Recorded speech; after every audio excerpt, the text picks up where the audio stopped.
गांव की बहू का गर्म, शहरी बहू का ठंडा लंच बॉक्स। कितने सारे गेहूं साफ करने रह गए हैं। अगर आज कोमल यहाँ होती तो कितनी मदद करती। मेरी बच्ची जब से शादी करके गई है सारे काम खुद ही करने पड़ते हैं। एक तो ये मरजानी कमला भी पता नहीं कहाँ रह गई है। आने दो, आज बताती हूँ इसे। तभी उसकी नौकरानी कमला आती है। आ गई तू? कल रात को क्यों नहीं आई थी? पता है कमर दर्द में भी मैंने अपने पति और बेटे को गर्म खाना बना कर दिया है। मैंने पहले ही कह दिया था कि मैं 8 बजे तक ही घरों में काम करती हूँ। मुझे खुद का घर भी देखना होता है। पता है मैं कितनी दूर से आती हूँ। अब आपके पति और बेटे को रात के 11 बजे गर्म खाना चाहिए होगा, तो क्या मैं 11 बजे तक आपके घर पर रहूंगी? तुझे नौकरी पर रखते समय ही मैंने कह दिया था कि मेरे पति और बेटे तीनों वक्त गर्म खाना खाते हैं। हाँ, तो ये नहीं बताया था ना कि खौलता हुआ गर्म खाना खाते हैं वो। जब तक खाने में से धुआं नहीं निकल रहा होता तब तक उन लोगों के गले से निवाला कहाँ उतरता है। ऐसी कमला और कलावती की बहस काफी बढ़ जाती है और घर के बालकनी से माधवी ये सब देख रही होती है।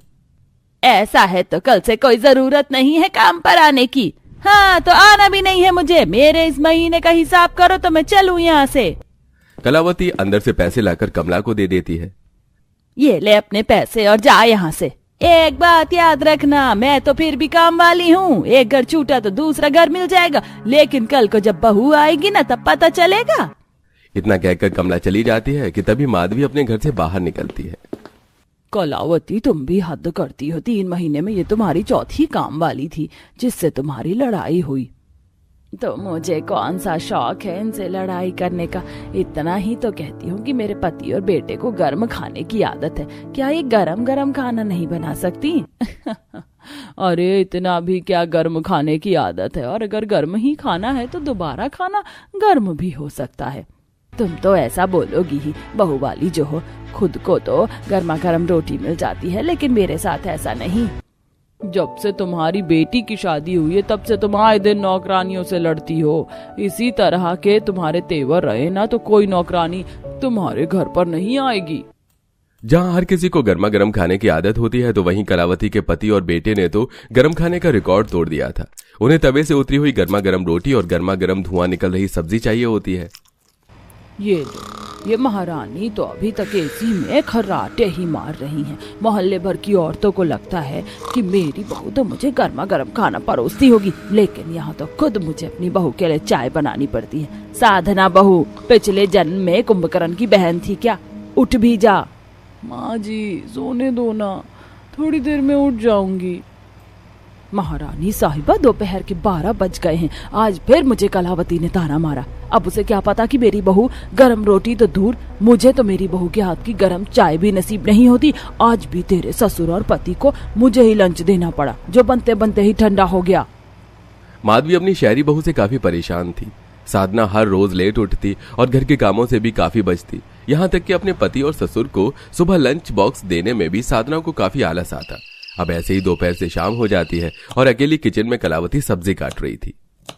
इन लोगों को आने में तो अभी 1-1.5 घंटा पड़ा है। जब तक सब्जी वगैरह काट के रख लेती हूँ और आटा भी गूंथ लेती हूँ। उनके आने के बाद आधे घंटे में गर्मा गर्म रोटी और सब्जी बना दूंगी। कलावती शाम से ही खाने की तैयारी शुरू कर देती है और जब पति और बेटे आने वाले होते हैं तो पसीने से लथपथ एक चूल्हे पर चावल चढ़ा देती है, तो वहीं दूसरी तरफ सब्जी का तड़का भी लगा देती है। खाने में से धुआं निकल ही रहा होता है कि तभी मिथिलेश और अरुण भी काम से आ जाते हैं और अब कलावती उन्हें गर्मा गर्म रोटी बनाकर खाना परोसती है। अरे आज तो तुमने सब कुछ हमारी पसंद का बनाया है, मजा आ गया। माँ, जब तक आपके हाथ के गर्मा गर्म फुल के पेट में न जाए मेरा तो पेट ही नहीं भरता। आज दोपहर के खाने में मैंने बाहर से छोले भटूरे मांगे थे। गरम तो थे लेकिन स्वाद रत्ती पर भी नहीं था। मारे तो तुम लोग सुबह टिफिन ले जाया करो ना, क्या दिक्कत है? माँ, आप तो जानती हो दोपहर तक तो टिफिन ठंडा हो जाया करेगा। आप क्यों नहीं हमें टिफिन देने आती? पहले तो आया करती थी। पहले मेरे पैरों में जान थी, लेकिन अब बूढ़ी हो चुकी हूँ। अगले दिन भी कलावती सुबह सुबह उठकर अपने पति और बेटे के लिए गर्मा गर्म नाश्ता बनाती है और ऐसे ही दोपहर होने को आ जाती है। ऑफिस तो ज्यादा दूर नहीं, पैदल 15-20 मिनट लगेंगे। एक काम करती हूँ, इन दोनों बाप बेटे को टिफिन दे आती हूँ, वरना फिर से कुछ बाहर का खा लेंगे तो तबीयत खराब हो जाएगी। कलावती अपने बेटे और पति के लिए गर्मा गर्म खाना बनाकर टिफिन ले जा रही होती है कि तभी वो रास्ते में माधवी और उसकी बहू साधना को देखती है, जो घर का सामान ले जा रहे होते हैं। कितनी खुशनसीब है माधवी बहन, आना जाना भी अपनी बहू के साथ करती है। काश मैं अपनी कोमल की शादी इतनी जल्दी ना करती।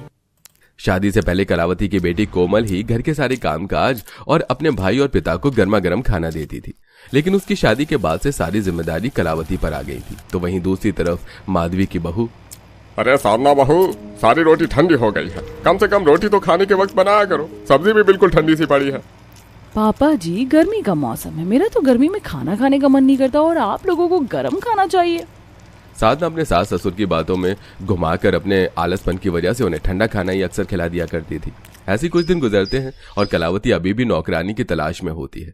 वो घर में बैठकर एक नौकरानी से बातचीत कर रही थी। 3 टाइम खाना बनाने के इतने पैसे कौन मांगता है? मेरी पिछली वाली तो इससे आधे पैसे लेती थी। अरे तो आपको भी तो देर रात गरम खाना चाहिए, अब गरम खाना चाहिए तो पैसे भी तो लगेंगे, वरना ढूंढ लो कोई और। कलावती एक मिडिल क्लास फैमिली से थी, इसलिए वो खाना बनाने के लिए नौकरानी को दुगने पैसे नहीं दे सकती थी। ऐसे ही 2-3 दिन गुजर जाते हैं। कलावती आज भी दोपहर में पसीने में अपने पति और बेटे के लिए गर्मा गर्म खाना पैक कर रही होती है। तभी उसे एक टिफिन कम पड़ जाता है। कलावती जब टिफिन मांगने अपनी पड़ोसन माधवी के घर जाती है तो वो दरवाजे से देखती है कि माधवी और साधना साथ में बैठकर पकौड़े खा रहे हैं। कितनी खुशनसीब है माधवी बहन, कैसे बहू गर्मा गर्म पकौड़े बनाकर खिला रही है। अब बस बहुत हुआ, बेटी तो आ नहीं सकती तो क्यों ना मैं बहू ही ले आऊं। कलावती इतना कहकर वहां से चली जाती है। तभी पकौड़े तो काफी बढ़िया बने हैं माँ जी, मजा आ गया खाकर। शर्म कर, इस उम्र में तुझे मुझे पकौड़े बनाकर खिलाने चाहिए, लेकिन उल्टा मैं तेरे लिए पकौड़ी बना रही हूँ। माधवी की बहू की सच्चाई से अनजान अब कलावती भी रात को खाना खाते हुए अपने पति से बहू लाने की बात करती है। सुनो जी, अब मेरी उम्र हो चली है, अब मुझसे आप लोगों के लिए तीनों वक्त गरम गरम खाना नहीं बनाया जाता, मुझे बहू चाहिए। इत्तेफाक से आज मेरे पास मेरे दोस्त महेंद्र का गांव से कॉल आया था। उसने बताया कि वो अपनी बेटी राधिका के लिए लड़का ढूंढ रहा है और तुम्हें भी बहू चाहिए, तो क्यों ना हम राधिका और अरुण का रिश्ता तय कर दे। जल्दी कलावती और महेश बिना देरी करे राधिका और अरुण का रिश्ता तय कर देते हैं और कुछ ही दिनों में गांव में पली बड़ी राधिका शहर की बहू बनकर आ जाती है। शुरुआती दिनों में तो राधिका सिर्फ अपनी पहली रसोई की रस्म कर सभी को गर्मा गर्म खाना खिलाती है, लेकिन अब राधिका को आए हुए 1.5 से 2 हफ्ता हो जाता है। टंकी में तो पानी खत्म हो गया है और भरने में भी वक्त लगेगा। एक काम करती हूँ, जब तक सबके लिए नाश्ता बना देती हूँ। राधिका रसोई में जाती है और गर्मा गर्म नाश्ता बनाकर डाइनिंग टेबल पर लगा देती है। थोड़ी देर में टंकी भी भर जाती है और राधिका नहाने के लिए चली जाती है। राधिका जैसे ही नहाकर हॉल में आती है, ये क्या, आप लोगों ने नाश्ता नहीं किया? कैसे करते, सारा नाश्ता ठंडा पड़ा है। इतने दिन हो गए, तुम्हें अभी तक पता नहीं चला कि नाश्ता और खाना हम लोग गर्मा गर्म खाते हैं। अच्छा, मुझे बस 10 मिनट दीजिए, मैं जल्दी से ये नाश्ता गर्म करके ले आती हूँ। अरे गरम खाना तो होगा, लेकिन ताजा नहीं ना। गरम खाने से मतलब ये थोड़े ना है कि बासी खाना भी गरम करके खाएंगे। ताजा और गरम नाश्ता बना कर लाओ। अरुण मिथिलेश के ऑफिस का वक्त भी हो रहा था, जिसे देख राधिका पसीने में अब जल्दी जल्दी हाथ पैर फुलाकर सभी के लिए नाश्ता बनाती है। आप लोगों का टिफिन भी पैक कर देती हूँ, 4-4 रोटी काफी रहेंगी ना? अभी तो तुम्हें बताया कि हम तीनों वक्त गर्मा गर्म खाना खाते हैं। अगर अभी टिफिन ले जाएंगे तो दोपहर तक तो ठंडा हो जाएगा ना। हमारा ऑफिस ज्यादा दूर नहीं है, तो दोपहर में गर्मा गर्म खाना लेकर हमारे ऑफिस आ जाना, ठीक है? इतना कहकर अरुण और मिथिलेश ऑफिस के लिए निकल जाते हैं। तो वहीं दूसरी तरफ शहरी बहू, सुनो, आपके टिफिन में मैंने एग रोल रख दिया है, सॉस ग्रीन वाली रखूं या रेड वाली? एग रोल 10 मिनट में ही ठंडा हो जाता है। अब दोपहर में क्या मैं ठंडा एग रोल खाऊंगा? कम से कम सब्जी बना दो। अरे तो पहले बोलना था ना, रात की सब्जी भी रखी है, मैं अभी ले आती हूँ। साधना सब्जी बनाने की बजाय रात की सब्जी गर्म करके टिफिन में पैक कर देती है और अब बेचारा आकाश वही टिफिन लेकर ऑफिस के लिए निकल जाता है। जैसे ही दोपहर होने को आती है तो अब गांव वाली बहू राधिका भी रसोई में दोपहर के खाने की तैयारी करने लगती है। आस पड़ोस में घर होने की वजह से इन दोनों शहरी और गांव वाली बहू की रसोई की खिड़की एक दूसरे के आमने सामने जा मिलती है। कैसी हो राधिका? मुंह दिखाई की रस्म के बाद अब देख रही हूँ तुम्हें। वैसे ये इतना सारा खाना किस लिए बना रही हो? अपने पति ससुर के लंच के लिए, अभी तो उन्हें ऑफिस भी देकर आना है। तुम गांव की लड़कियां तो काफी भोली भाली होती हो, अब इतनी कड़क दोपहर में तुम उन्हें गर्मा गर्म टिफिन देने जाओगी? मैं तो जो सुबह का नाश्ता बनाती हूँ वही अपने पति के टिफिन में पैक कर देती हूँ। साधना से बात करते हुए राधिका जल्दी जल्दी खाना बनाती है और अपनी सास से एड्रेस और गर्म खाने का टिफिन लेकर अपने पति के ऑफिस पहुंच जाती है। ये लीजिए आपका टिफिन और ये पापा जी का उन्हें दे देना। सब कुछ आपकी पसंद का बनाया, जल्दी खा लीजिए वरना ठंडा हो जाएगा। अरे क्या बात है अरुण भाई, अब तो भाभी जी गर्मा गर्म टिफिन देने आती हैं। अरुण अपने पिता को टिफिन देने के बाद अपने सभी दोस्तों के सामने जब अपना टिफिन खोलता है तो उसके खाने में से गर्मा गर्म धुआं निकल रहा था। सभी उसके खाने की तारीफ करते हैं। अरुण और आकाश साथ ही कंपनी में काम करते थे। अरुण के गर्म खाने के टिफिन को देखकर आकाश की भी गर्म खाने की इच्छा होती है, लेकिन बेचारा अपनी पत्नी से काफी परेशान था। ऐसे ही अब 1-2 दिन और गुजर जाते हैं। एक काम करती हूँ, सब्जी बना लेती हूँ।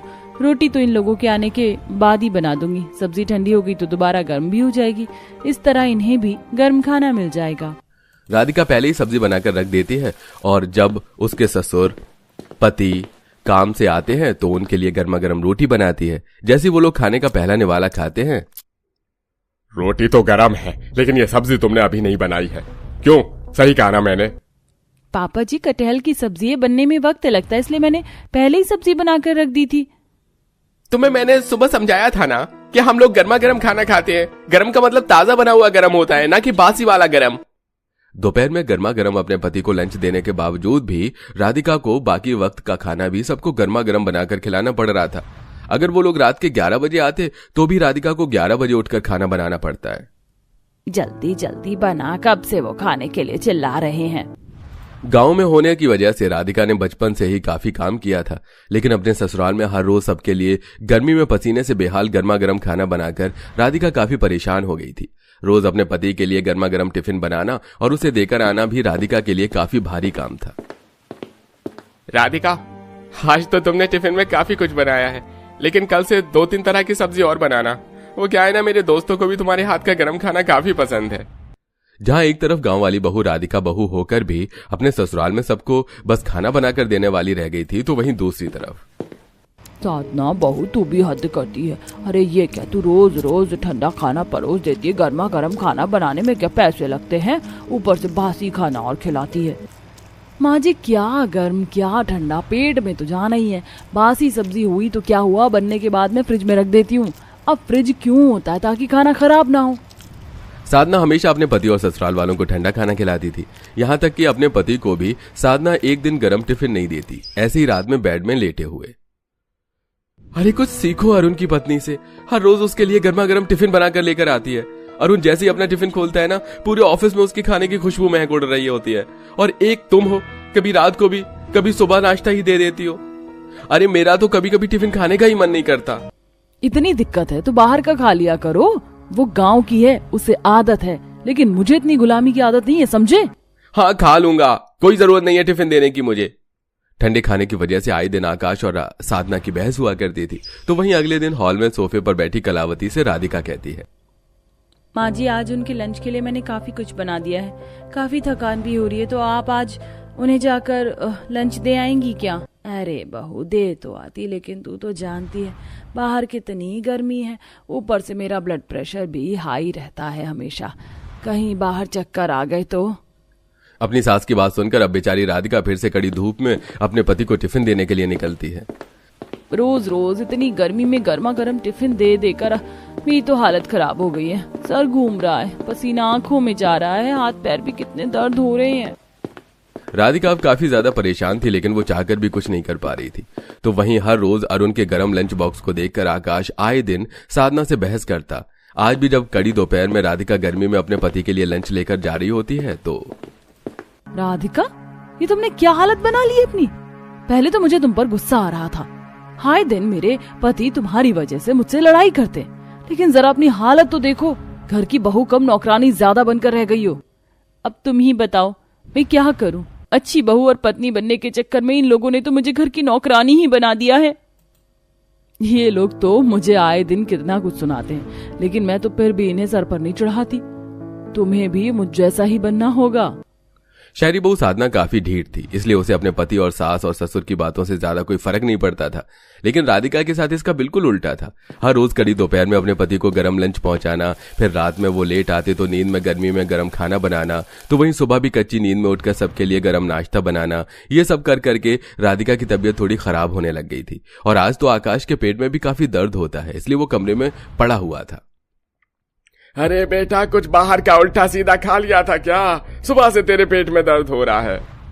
अरे पता नहीं बाबा क्या हो गया, काफी दर्द हो रहा है, लगता है डॉक्टर को दिखाना पड़ेगा। दर्द से परेशान आकाश हॉस्पिटल जाकर अपना चेकअप करवाता है, तो वहीं अपनी बेटी को याद करते हुए महेंद्र ससुराल उससे मिलने के लिए शहर आता है। अरे महेंद्र, तू आने से पहले बताया क्यों नहीं? अरे वो क्या कहते हैं अंग्रेजी में, हाँ, सरप्राइज जो देना था तुझे। और अपनी बेटी को देख, मेरी बेटी कितनी खुश हो गई मुझे देखकर। हाँ महेंद्र सुबह ही आया था, इसलिए सबके नाश्ता के साथ साथ राधिका अपने पिता के लिए भी नाश्ता बनाती है कि तभी राधिका, ब्रेड ठंडी हो गई है, जाओ दोबारा से ब्रेड सेक कर लाओ। चाय भी ठंडी हो गई है, दोबारा बना करके आना, गरम मत करना। अरे मेरी चाय तो गरम है, और दोबारा चाय बनाने की क्या जरूरत है बेटा, गरम करके ले आओ। नहीं नहीं महेंद्र, हमें तो चीज ताजी और गरम ही अच्छी लगती है। मिथिलेश की बात सुनकर महेंद्र को थोड़ा अजीब लगता है, लेकिन वो कुछ नहीं कहता। तो वहीं दोपहर में जब राधिका हर रोज की तरह गर्मी में अपने पति ससुर के लिए गर्मा गर्म लंच बॉक्स बनाकर ले जाने लगती है तो बेटा, ये खाना किसके लिए ले जा रही हो? अरुण के लिए पापा। वो क्या है ना, दोपहर में वो गर्मा गर्म ही खाना खाते हैं। ये सब महेंद्र को काफी ज्यादा अजीब लग रहा होता है। तो वहीं अपने पिता से बात करने के चक्कर में आज राधिका शाम को जल्दी ही खाना बनाकर रख देती है, और जब वो सबको आज थोड़ा ठंडा खाना परोसती है तो राधिका, बहु हद होती है लापरवाही की। कितनी बार बोला है कि गर्म खाना दिया करो, लेकिन तुम्हारे तो कान पर जू नहीं रेंगती, बार बार सुनने की आदत पड़ गई है। मिथिलेश और अरुण राधिका को काफी सुनाने लगते हैं, जिसे देख अच्छा, तभी मैं सोचूं कि मेरी बेटी को मुझसे फोन पर बात करने के लिए वक्त क्यों नहीं मिलता। अरे दोस्त के घर में मैंने अपनी बेटी नौकरानी बनाकर नहीं बल्कि बहू बनाकर भेजी थी। मुझे क्या पता है कि आप लोग इस तरह नौकरानी बना लेंगे। मेरी बेटी मुझ पर बोझ नहीं है, गरम खाने के लिए उसे क्या कुछ नहीं सुनना पड़ रहा है। सुबह से देख रहा हूं कि कैसे वो अपने आप को गर्मी में जलाकर आप लोगों को गरम खाना दे रही है, लेकिन अब और नहीं, ले जा रहा हूं मैं अपनी बेटी को। एक तरफ जहां महेंद्र अपनी बेटी के ससुराल वालों पर ज्वालामुखी की तरफ हटा था, तो वहीं दूसरी तरफ आकाश की रिपोर्ट आने पर सबको पता चलता है कि बार बार बाहर का और बासी खाना खाने की वजह से उसे फूड पॉइजनिंग हो गई है। हो गई ना मेरे बेटे को फूड पॉइजनिंग। अरे जरा सुबह उठकर उसके लिए ताजा खाना बना देती तो क्या चला जाता तेरा। बस बहुत हुआ, अब तो समधन जी से बात करनी ही पड़ेगी। योगेश साधना की माँ को कॉल करते हैं, तो वहीं दूसरी तरफ भाई साहब रुक जाइए, इस तरह हमारे घर की इज्जत को मत ले जाइए। मैं तो खुद इन लोगों के लिए गर्मा गर्म खाना बनाकर परेशान थी, लेकिन जब बहू आई तो पता नहीं कब मैं भी इन जैसी बन गई। लेकिन अब ऐसा नहीं होगा। महेंद्र, अपनी दोस्ती इस तरह मत तोड़ो। अरे चार लोग क्या कहेंगे। मिथिलेश और कलावती की बात सुनकर महेंद्र उन लोगों से अपनी बेटी का ख्याल रखने के लिए कहकर चला जाता है।